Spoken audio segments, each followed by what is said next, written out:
예수님은 이미 많은 표적을 보여주셨음에도 예수님을 시험하고자 하늘로부터 오는 표적을 구하는 바리새인들에게 이 세대에 표적을 주지 아니하리라 라고 말씀하시며 더 이상의 어떤 대화나 어떠한 여지를 두지 않으시고 그 자리에서 일어나 떠나십니다.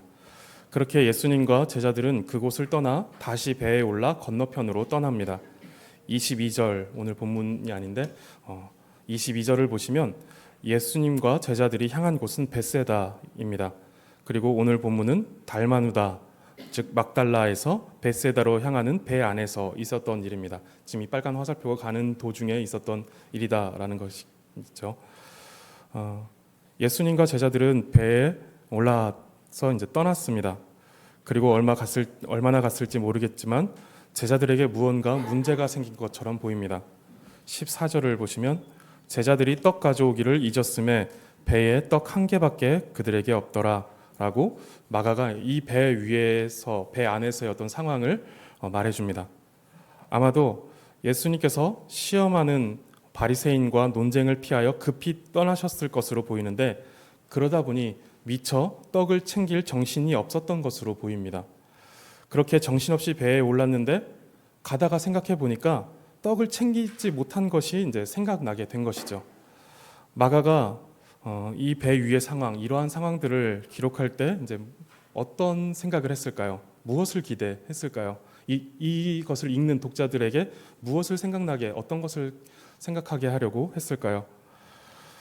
제자들이 떡 가져오는 것을 잊었고 배에는 떡이 하나밖에 없다는 정보를 전달해 주는 것이 전부였을까요? 우리가 성경을 읽을 때 합리적인 상상을 해보는 것은 좋은 것 같습니다. 지금 제자들의 마음을 한번 생각해 보고자 하는 것입니다.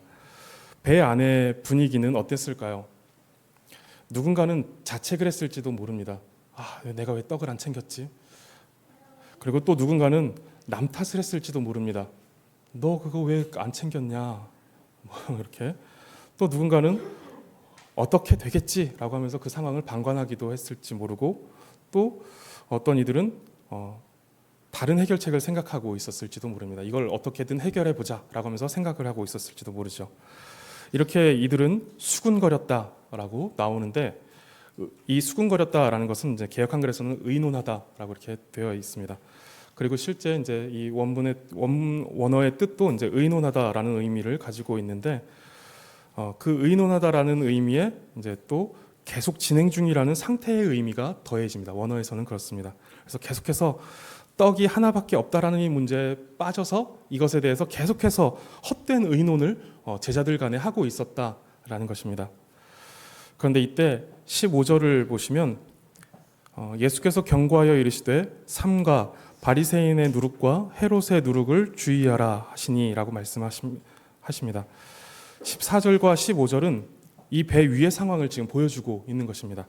14절은 떡이 하나밖에 없는 것을 두고 제자들이 그 헛된 의논을 계속해서 하고 있는 것을 보여주고 있고 또 15절은 똑같은 배에 타고 계신 예수님께서 제자들에게 무언가를 가르치시는 모습을 보여주고 있습니다. 지금 이 상황이 어떤 상황인지 이해가 되시나요? 저는 이제 개척하기 전까지 그 부역자로 있을 때 계속 청소년부 사역을 했는데 그때 이 본문의 상황과 비슷한 상황들을 종종 경험했습니다. 주일에 이제 청소년부실 앞에서 아이들을 맞이합니다. 이렇게 어서 와 반갑다 잘 지냈어 막 이러면서 막 맞이를 하면 아이들이 이제 대부분이 똑같습니다. 이제 아예 저쪽에서 올 때부터 애들은 고개가 떨어져 있고 아무 기운이 없이 터덜터덜 와서 반갑다 인사를 막 하고 어깨를 토닥여주면 네 이게 이제 아이들의 보통 모습이었습니다. 그렇게 이제 아이들이 예배실로 들어가서 자리에 앉습니다. 그리고 예배가 시작되고 설교를 하러 제가 이제 또 나가면 자세는 아이들이 고개를 푹 숙이고 마치 감히 하늘을 우러러 볼 수 없어 주여 저는 죄인입니다 라고 하는 자세를 취하고 있어요. 모두 다 죄인인 그 누구죠? 그 바리새인과 세리와 같은 태도로 이렇게 다 앉아 있습니다. 물론 이제 그 중에는 열심히 듣는 친구들도 있는데, 근데 일단 아이들의 상황은 대강 다 그렇습니다. 고개를 숙이고 다른 생각을 하고 있습니다. 지금 배 안의 상황이 대강 이런 상황입니다. 12절을 보시면 예수님은 바리새인들의 계속되는 시험 속에서 마음속에 깊이 탄식하셨다라고 이렇게 말씀하고 있습니다. 그런 상태 속에서 예수님은 배에 오르시면서 제자들에게 뭔가 가르쳐주고 싶으셨던 것입니다.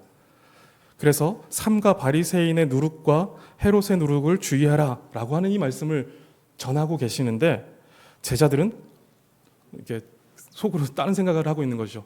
떡을 못 챙겼네. 떡이 하나밖에 없는데 이거 어떡하지? 라고 하는 이 생각에 잠겨 있는 것입니다.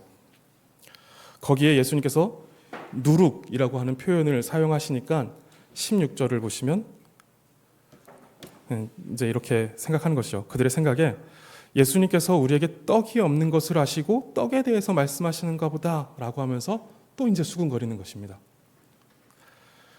지금 예수님은 이들에게 너무 가르쳐주고 싶으신 내용이 있으셨습니다. 그래서 예수님은 15절에 경고의 메시지를 주시면서 예수께서 경고하여 이르시되 삼가 주의하라 라고 하면서 이렇게 말씀하시죠. 너무너무 이것을 강조하고 싶으셨던 것입니다. 삼가다라고 하는 것은 주의하다라는 말과 유사한 뜻인데 사물이나 현상을 눈으로만 보는 것이 아니라 마음으로 통찰함으로써 어떤 것에 대해 유의하고 조심하는 것을 말합니다. 어떤 맛있게 생긴 불량식품이 있는데 그냥 생긴 것만 보는 것이 아니라 그것이 가지고 있는 위험성과 그것을 먹었을 때 우리 몸에 끼칠 영향력까지 통찰하여 봄으로써 유의하고 조심하는 것입니다. 예수님은 이렇게 삼가라고 말씀하시고 또 주의해라라고 말씀하시면서 이것을 다시 한번 강조하시면서 이것을 경고하실 만큼 아주 중요한 말씀을 하고자 하시는 것입니다. 그렇게 경고하시는 말씀은 바리새인의 누룩과 헤롯의 누룩을 주의하라라고 하는 말씀이었습니다. 앞서 예수님은 깊이 탄식하실 만큼 바리새인들의 태도에 괴로워하셨습니다. 그리고 예수님은 제자들에게 그들이 가진 영향력과 위험성을 누룩에 비유하면서 먼저 말씀하시는 것입니다. 누룩에 비유하시면서 말씀하시는 것입니다.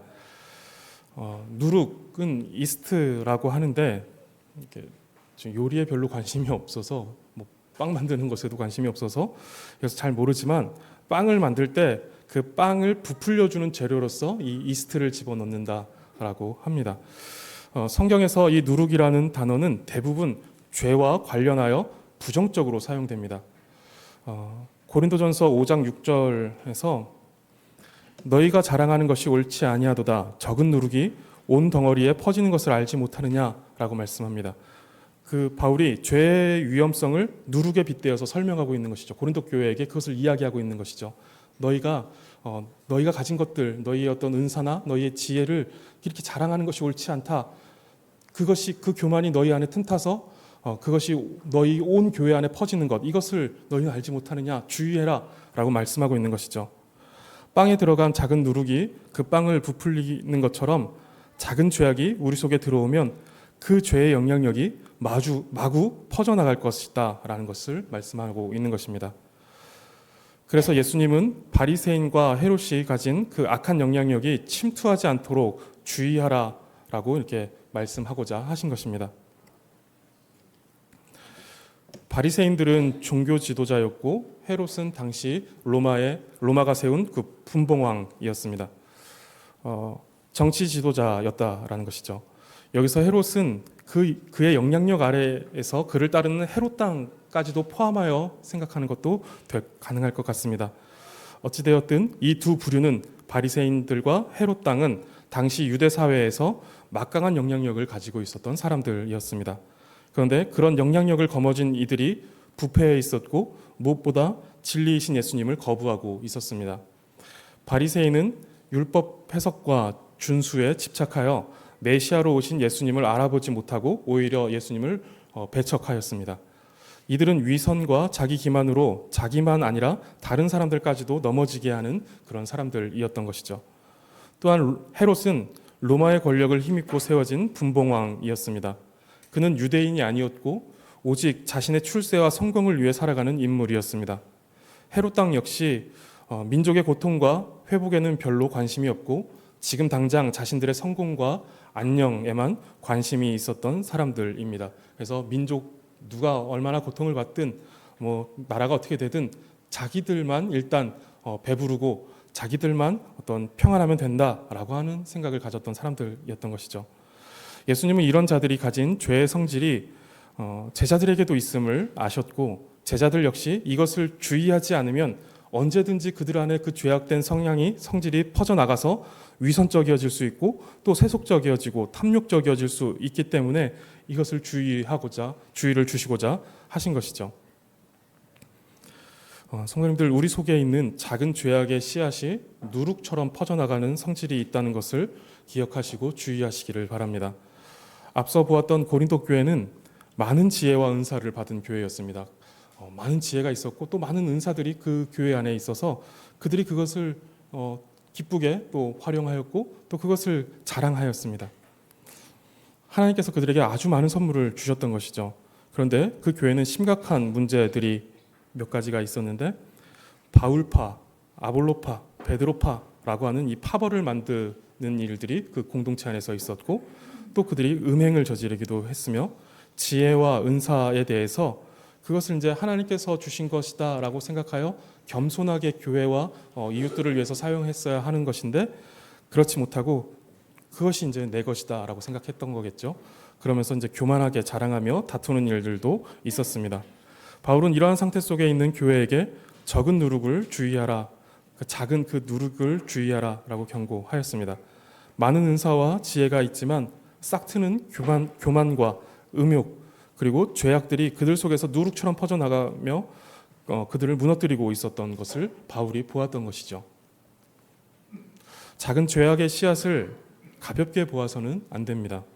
우리의 생활을 가만히 살펴보면 누룩과 같은 죄악의 씨앗들이 얼마나 많은지 모릅니다. 그것이 그냥 볼 때는, 그냥 느껴질 때는 아무것도 아니고 작은 일일 것 같아 보이지만 그것이 이제 우리 속에 들어오면 누룩과 같이 이제 부풀어 오르고 퍼져서 우리의 모든 삶을 지배해 버리게 되는 것이죠. 보고 듣고 느끼는 감각적인 것들을 통제하지 않으면 우리의 모든 감각은 죄악의 매개체가 될 것입니다. 요한일서 2장 16절은 이는 세상에 있는 모든 것이 육신의 정욕과 안목의 정욕과 이생의 자랑이니 다 아버지께로부터 온 것이 아니요 세상으로부터 온 것이다 라고 말씀합니다.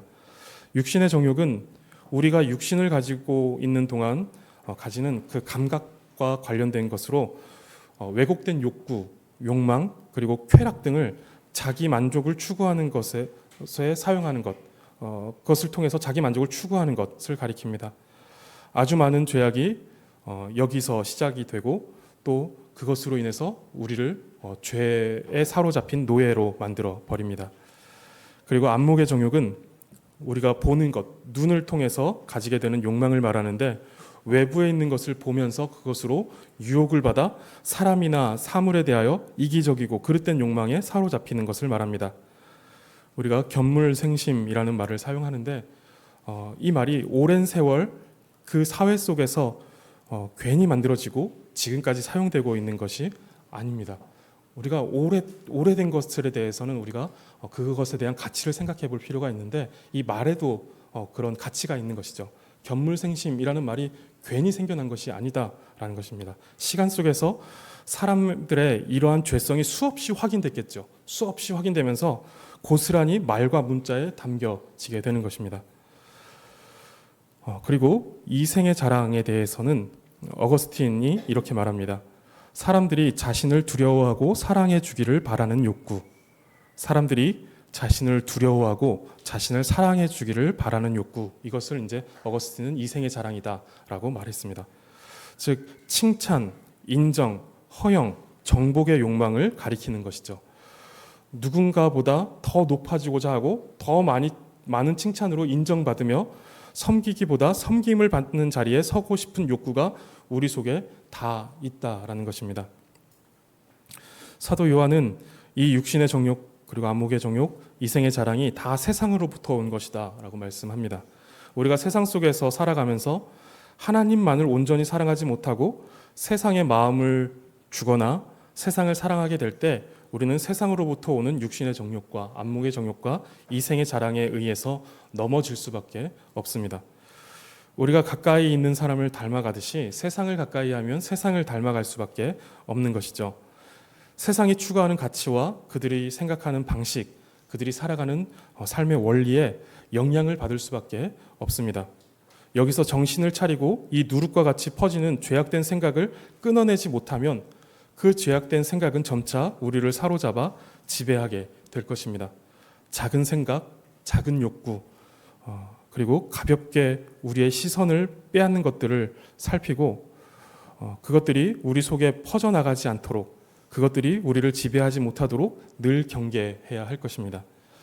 예수님은 제자들 속에 있는 죄악 그리고 욕구와 이기적인 성격들을 모두 알고 계셨습니다. 제자들도 얼마든지 바리새인과 같이 위선적인 삶을 살아갈 수 있고 헤롯과 같이 탐욕적인 삶을 추구할 수 있다는 것을 예수님은 알고 계셨던 것입니다. 예수님은 바리새인들의 그러한 모습을 보시고 그들을 떠나시면서 제자들에게 주의를 주고자 하셨는데 문제는 제자들의 주의가 너무 산만했다라는 것입니다. 예수님의 말씀에 귀를 기울일 만한 마음의 상태가 되지 않았다라는 것이죠. 그저 떡이 없다는 것에 온통 마음을 빼앗겨 버렸습니다. 그래서 누룩을 주의하라라고 했더니 그 누룩이라는 말을 자신들의 상황과 수준에서 이해하고 있는 것입니다. 누룩을 주의해라라고 했더니 예수님이 우리가 떡이 없는 것을 보고서 말씀하시는구나라고 생각하고 있는 것이죠. 그 눈앞에 있는 그 현실적인 문제, 지금 다급하게 그들의 눈앞에 벽처럼 만들어져 버린 그 문제에 이들이 당황을 하고 또 이들이 그것에 온통 그 마음을 빼앗겨 버린 나머지 예수님의 말씀을 제대로 듣지 못하는 것입니다. 성도님들은 근래 무엇에 마음을 많이 두고 계신가요? 오늘 예배를 이제 시작하면서 우리가 가지고 있는 여러 분주한 생각들을 다 내려놓고 모든 어떤 삶의 무게와 짐들을 내려놓고 하나님께만 집중하자라고 이렇게 말씀드렸습니다. 우리의 마음이 얼마나 세상적인 염려와 걱정 그리고 욕심과 이기적인 소원으로 채워져 있는지 모릅니다. 한 주간을 살아갈 때 우리의 마음이 온통 그런 것들로 이제 분주하다라는 것이죠. 또 그런 것들에 사로잡히고 그 삶의 무게에 짓눌려서 살아가는 경우가 얼마나 많은지 모릅니다. 그리고 그런 가운데 예배의 자리로 나오고 그러한 모습으로 기도를 합니다. 이것도 은혜입니다. 그러한 상태 속에서 하나님 앞에 나올 수 있다는 것 자체가 은혜이긴 합니다. 그렇지만 우리는 예배의 자리에 나온 것만으로 만족할 수는 없습니다. 몸만 예배의 자리에 나오는 것이 아니라 이 예배의 자리에서 하나님의 영광으로 우리의 마음이 가득히 차올라야 합니다. 분주한 생각과 세상의 염려로 하나님의 말씀을 듣지 못하고 듣지만 죄악된 색안경을 통해 왜곡되어 듣게 되어서는 안 된다라는 것입니다. 우리의 마음이 현실의 염려와 욕심을 넘어 하나님께 집중할 수 있게 되기를 바랍니다. 떡이 없다라는 현실적인 문제가 예수님의 누룩 비유를 물리적 떡에 대한 것으로 오해하게 하였습니다. 그들의 어떤 현실적인 문제 또 그것에 마음을 빼앗겨 버린 것이 어떤 색안경이 되어서 그것에 대해서 왜곡시켜 버리고 그것을 오해하게 만들어 버렸다라는 것이죠. 떡이 하나밖에 없다는 현실 상황에 대한 염려와 고민이 제자들의 기억과 이해를 함몰시켜 버린 것입니다. 분명히 얼마 전에 그런 놀라운 이적들을 경험했고 예수님과 대략 2년 정도로 예상을 하는데 2년 정도의 시간들을 예수님과 보내면서 예수님의 어떤 기적, 예수님의 말씀 이런 것들을 오랫동안 듣고 그것이 그들 속에 어떤 지식과 어떤 몸의 어떤 감각적으로 체득된 면이 있을 텐데 지금 이 현실의 상황 속에서 부딪힌 그 문제 앞에서 제자들의 기억과 그런 이해가 모두 다 함몰되어 버렸다라는 것입니다. 모두 다 무력화되어 버렸다라는 것이죠. 그것이 어떤 그 지식과 그 경험이 어떤 순간의 어떤 능력으로서 발휘되지 못하고 그것이 어떤 믿음으로 연결되지 못하고 무력화되어 버리고 함몰되었다라는 것입니다. 결국 떡이 없다라는 현실의 결핍 문제로 그들이 가지고 있던 예수님에 대한 지식과 경험이 올바로 작동되지 않은 것입니다. 예수님과 함께 있지만 예수님에 대한 지식이 올바로 작동되지 않고 현실적 문제에만 함몰되어 있는 제자들에게서 바리새인과 헤롯의 모습과 다르지 않은 모습이 보여지기도 하는 것입니다. 현실적인 문제에 집착하고 있는 것이죠. 현실적인 문제에 함몰되어 버리는 것입니다. 바리새인과 헤롯이 그랬던 것이죠. 그 현실적인 문제, 당장 자신들의 어떤 권위, 자신들의 자리 이런 것들에 이제 함몰되어 있어서 예수님을 바르게 보지 못하는 어떤 편견이 그들 속에 만들어져 있었던 것입니다. 이 세상 속에 들어오신 예수님과 함께 있지만 자신들의 자리와 명예와 권력을 유지하기 위해 예수님을 배척하고 말씀과 능력을 부정하는 바리새인과 헤롯의 모습이 배 안에 예수님과 함께 있지만 떡 하나에 온통 사로잡혀 예수님에 대한 지식과 경험과 믿음이 아무 작동도 하지 않는, 오히려 그 말씀을 자신들의 현실적 상황에 끼워 맞추며 오해하고 있는 제자들의 모습 속에서도 나타나고 있다라는 것입니다. 우리의 모습을 면밀히 살펴보시기를 바랍니다. 말씀을 듣고 있는데 수중에 떡 하나밖에 없다라는 것이 계속 머릿속에 맴돌고 있지는 않으신가요? 당장 해결해야 할 어떤 문제가 마음을 온통 사로잡고 있지는 않으신가요? 하나님의 말씀이 잘 들리지 않는다든가 그 하나님의 말씀이 온통 그 문제와 연결되어서 해석되어지고 있지 않은가라는 것입니다. 지금 우리의 인생 속에 누가 함께하고 계시는지를 먼저 볼 수 있기를 바랍니다. 어떤 현실적인 문제로 우리의 마음을 채우기 전에 우리의 인생 속에 누가 함께 계시는지를 먼저 볼 수 있는 이 상태가 우리 안에 만들어질 수 있도록 이것을 날마다 우리는 간구해야 되고, 우리가 하나님의 말씀을 듣기 전에 우리가 하나님을 예배하기에 앞서서 우리는 이러한 간구를 하나님 앞에 해야 되겠죠. 분주했던 우리의 마음과 생각들을 모두 다 내려놓고 오직 하나님으로만 가득 채워져서 하나님의 말씀이 그 말씀이 왜곡되지 않고 우리 속에 들어와 우리의 삶을 지배하시고 인도하시도록 이러한 간구가 우리 속에 먼저 있어야 될 것입니다. 현실의 문제에 함몰되어 있는 제자들을 예수님이 아시고 17절에서 이렇게 말씀하십니다. 예수께서 아시고 이르시되 보지 못하며 너희가 어찌 떡이 없으므로 수군거리느냐, 아직도 알지 못하며 깨닫지 못하느냐, 너희 마음이 둔하냐라고 말씀하십니다. 그리고 이어서 18절에서도 너희가 눈이 있어도 보지 못하며 귀가 있어도 듣지 못하느냐, 또 기억하지 못하느냐라고 말씀하시면서 제자들의 어리석음과 둔함에 대해서 예수님께서 책망하십니다. 제자들은 예수님의 능력을 보았고 예수님의 가르침을 들었습니다. 오랫동안 그렇게 했죠. 그런데 기억하지 못하고 있습니다.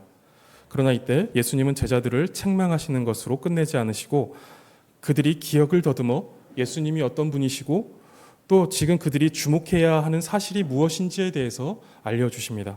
19절에 내가 떡 5개를 5,000명에게 떼어줄 때에 조각 몇 바구니를 거두었더냐, 이르되 12이니이다.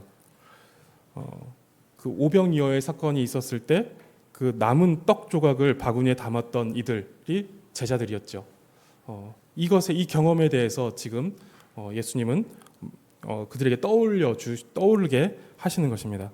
그리고 20절에서는 7병이어 사건을 떠오르게 하시죠. 또 7개를 4,000명에게 떼어줄 때에 조각 몇 광주리를 거두었더냐, 이르되 7이니이다. 이들이 이것을 이제 기억해내고 있죠. 7광주리를 거두었습니다. 12바구니를 거두었습니다. 라고 하는 것을 떠올려내는 것이죠. 그리고 예수님은 다시 물으십니다. 21절에 이르시되 아직도 깨닫지 못하느냐 하시니라.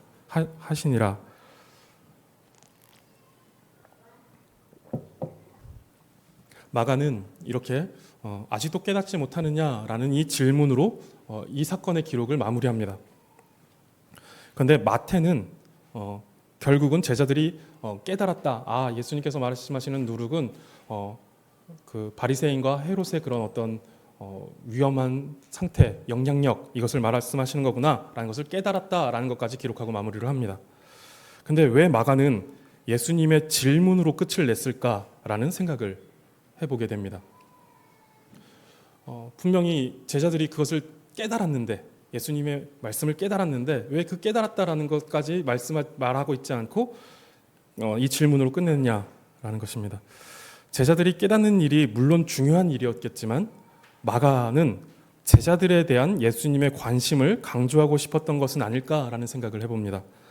대답을 기록하지 않으므로 마치 예수님께서 계속 이 질문을 하고 계시는 것처럼 느껴지게 하는 것이 아니었을까요? 또다시 이들은 어리석어질 것이고 또다시 둔하여질 것이다 라는 것에 대해서 생각하고 예수님께서 계속해서 끊임없이 이 질문을 던지시면서 그들의 상태를 확인하고자 하는 것을 나타내려고 했던 것은 아닐까라는 것입니다. 예수님은 깨닫지 못하는 제자들에게 17절과 18절에서 아직도 깨닫지 못하느냐라고 책망하시지만 책망으로만 끝나지 않으시고 19절과 20절을 통해 그들에게 기억할 수 있도록 말씀하시고 깨닫도록 도와주십니다. 어쩌면 깨닫지 못함을 책망하시는 것이 아니라 계속해서 확인하시는 것은 아닐까라는 생각을 해보기도 합니다. 야고보서 1장 5절을 보시면 너희 중에 누구든지 지혜가 부족하거든 모든 사람에게 후히 주시고 꾸짖지 아니하시는 하나님께 구하라 그리하면 주시리라. 하나님은 지혜가 부족하여 구하는 자에게 후히 주시고 꾸짖지 않으신다라고 말씀하십니다. 이때 칼빈은 꾸짖지 아니하시는 하나님에 대해서 이렇게 이해합니다. 너무 빈번히 기도하여 번거롭게 한다고 해도 결코 책망하지 않고 관대히 응답하시는 분. 계속해서 지혜가 부족하여지고 계속해서 어리석어져서 계속해서 하나님 앞에 반복해서 지혜를 구하는 것이죠. 그러나 그 반복되는 일들로 인해서 하나님께서 그 인내심의 바닥이 나서 그 일을 가지고 왜 자꾸만 질문하냐, 왜 자꾸만 물어보느냐, 왜 자꾸만 어리석어지느냐라고 이렇게 꾸짖는 분이 아니시고 책망하지 않고 관대히 응답하시는 분이다라고 이제 칼빈은 이것을 해석하는 것이죠. 하나님은 같은 문제에 대하여 반복해서 또 지혜가 부족하고 또 잊어버리고 또 깨닫지 못하는 것에 대해 번거로워하지 않으시고 그러한 반복적인 무지와 망각에 대해 끝까지 인내하시며 후히 주시는 분이십니다. 사실 본문을 이제 몇 번씩 읽어 보아도 그리고 다른 번역으로 봐도 본문의 느낌은 예수님께서 제자들을 책망하시는 것 같습니다. 그런데 이 책망이 분노와 실망과 답답함을 머금고 있는 것 같지는 않습니다. 마가복음 4장 33절을 보시면 예수님께서 이제 씨 뿌리는 자의 비유, 이 비유를 말씀하신 후에 이제 이어지는 말씀인데 예수께서 비유로 가르치시는데 알아들을 수 있는 대로 말씀을 가르치셨다라고 이렇게 말씀을 하시고 34절에서는 혼자 계실 때에 그 제자들에게 모든 것을 해석하시더라라고 말씀하고 있습니다. 예수님은 책망조로 말씀하시지만 그들이 깨닫지 못하는 것에 대하여서 끝까지 인내하시고 알아들을 수 있는 방식으로 가르치시고 설명하고 해석하며 그들에게 반복해서 가르쳐 주십니다. 예수님은 이 일에 지치거나 인내심이 마르지 않으십니다. 이것과 관련해서 성경 구절을 몇 구절을 살펴보면 요한복음 14장 26절에 보혜사 곧 아버지께서 내 이름으로 보내실 성령 그가 너희에게 모든 것을 가르치고 내가 너희에게 말한 모든 것을 생각나게 하리라. 예수님께서 승천하신 후에도 제자들은 또 잊어버릴 것이고 또 어찌해야 할지 몰라 고민하게 될 것을 예수님은 아셨습니다. 예수님은 그때에 또다시 가르쳐 줄 것이고 또다시 생각나게 해주시겠다라고 말씀하시는 것이죠. 그것을 위해서 내가 성령을 너희에게 보내주어서 너희 계속 어리석어지고 계속해서 둔하여질 것이지만 계속해서 가르쳐 줄 것이고 계속해서 생각나게 해줄 것이다 라고 이렇게 말씀하시는 것입니다. 로마서 15장 15절도 보시면 그러나 내가 너희로 다시 생각나게 하려고 하나님께서 내게 주신 은혜로 말미암아 더욱 담대히 대략 너희에게 썼다라고 이렇게 말합니다. 바울도 이 복음의 내용을 생각나게 하려고 교회를 향해서 이 로마서라는 이 편지를 썼다라는 것입니다. 생각나게 하려고 너희가 이것을 계속해서 까먹으니까 계속 잊어버리고 계속해서 어떻게 해야 될지 모르는 상황 속에 너희가 놓여지니까 그 둔함 가운데 놓여지니까 내가 다시 생각나게 하려고 너에게 이 편지를 썼다라고 하는 것이죠. 베드로도 마찬가지입니다. 베드로도 편지를 쓰는데 베드로서 3장 1절에 사랑하는 자들아 내가 이제 이 둘째 편지를 너희에게 쓰노니 이 두 편지로 너희의 진실한 마음을 일깨워 생각나게 하겠다라고 하는 것이죠. 이 두 편지는 이제 베드로전서와 후서를 말하는데 이 편지를 쓴 이유가 생각나게 하려는 것이다라고 말하고 있는 것이죠. 그 다음 구절 3장 2절도 보시면 곧 거룩한 선지자들이 예언한 말씀과 주 되신 구주께서 너희의 사도들로 말미암아 명하신 것을 기억하게 하려 하노라. 거룩한 선지자들이 예언한 말씀과 사도들로 말미암아 명하신 것, 이것은 이제 하나님의 말씀, 성경을 가리킵니다. 그것을 통해서 기억하게 하려고 이 편지를 쓰고 있다라고 말하는 것이죠. 마가는 아직도 깨닫지 못하느냐라는 예수님의 책망조의 질문이지만 이 말씀으로 이 사건을 마무리하면서 계속해서 우리의 상태를 확인하시며 가르치시는 예수님의 마음을 보여주고 있는 것으로 보입니다. 우리는 자주 잊어버리고 자주 다시 돌아갑니다. 어리석고 죄악되며 둔한 그 상태로 다시 돌아갑니다. 언제 깨달았고 언제 은혜를 경험했냐는 듯이 또 고민에 빠지고 또 걱정하며 또 염려합니다.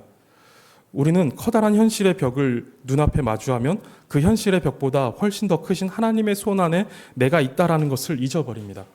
내가 하나님의 커다란 손 안에 놓여져 있는데 이 작은 벽이 하나 가려져 있는 것으로 인해서 우리가 괴로워하는 것이죠. 근데 이 커다란 하나님의 손에 들려 있어서 그 벽쯤이야 그냥 이게 가볍게 지나갈 수 있는 그 벽이 문제가 되지 않는 우리의 인생이다라는 이 사실을 우리는 계속해서 잊어버린다라는 것입니다. 어쩌면 한평생을 우리는 그러한 모습을 반복하며 살아갈지도 모르겠습니다. 그래서 하나님께서는 성령님을 보내주시고 성경을 우리에게 주셨습니다. 계속 잊어버리고 계속 돌아서는 어리석고 둔한 우리에게 예수님은 성령과 성경으로 계속해서 다시 말씀하시고 다시 가르치시며 다시 생각나게 하시고 다시 기억나게 하십니다. 성도님들, 우리는 하나님의 어떠하심과 하나님의 말씀에 대하여 또 우리가 경험한 은혜에 대하여 기억하도록 힘써야만 합니다. 그것이 우리의 존재의 목적입니다.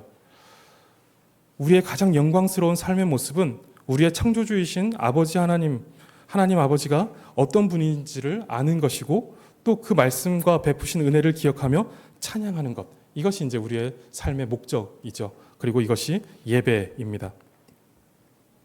또한 이 공적 예배, 우리가 드리고 있는 이 공적 예배는 말씀으로 우리 가운데 임재하시어 하나님에 대한 그 모든 것을 생각나게 하시고 깨닫게 하시는, 그래서 하나님을 온전히 깨닫고 바라보게 하는 중요한 기능을 하고 있습니다.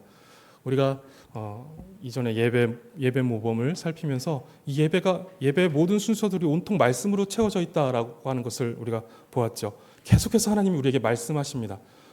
제가 이제 처음 예배를 시작할 때도 우리를 예배의 자리로 부르신 성삼위 하나님의 말씀을 들으십시오라고 말씀이라고 하고, 또 우리가 예배를 마칠 때 강복선언도 역시 이건 어떤 목사가 어떤 권위를 가지고 기도해 주는 것, 이것이 아니라 하나님의 말씀을 하나님의 그 축복의 말씀을 전하는 것, 말씀의 사역자로서 그저 그것을 담당하고 있는 것이고, 마지막까지도 말씀으로 끝나고 있는, 그리고 하나님께서 말씀을 주시면 그 말씀에 대한 응답으로서 우리가 하나님을 찬양하고 있는, 그리고 말씀의 응답으로서 우리가 기도하는, 이러한 형태로서 예배의 모든 시간들이 순서들이 정해져 있는 것이죠.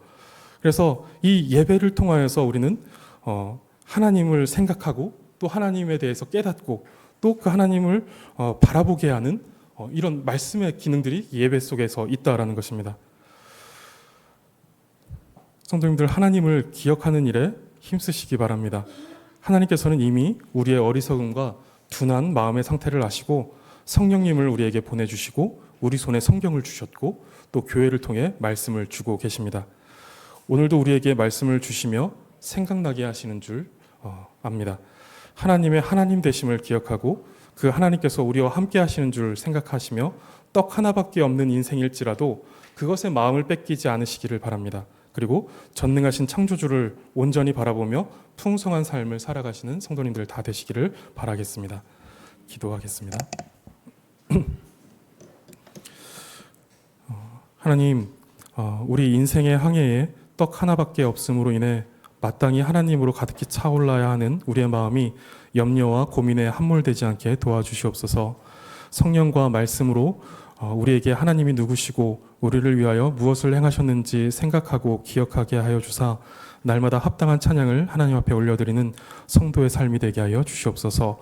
이 깨달음으로 인해 주의 말씀을 잘 듣고 따름으로 누룩과 같은 죄악이 우리 영혼에 들어와 퍼지지 않게 하여 주시옵소서. 우리 성도님들을 한 주간 일상을 살아갈 때에 인생의 배에 주께서 함께하여 주시고 함께 계심을 생각하게 하여 주시고 그것이 큰 힘이고 위로가 되어 맡겨진 삶을 힘차게 살아가는 성도님들의 삶이 되게 하여 주시옵소서. 감사드리며 예수님의 이름으로 기도드립니다. 아멘.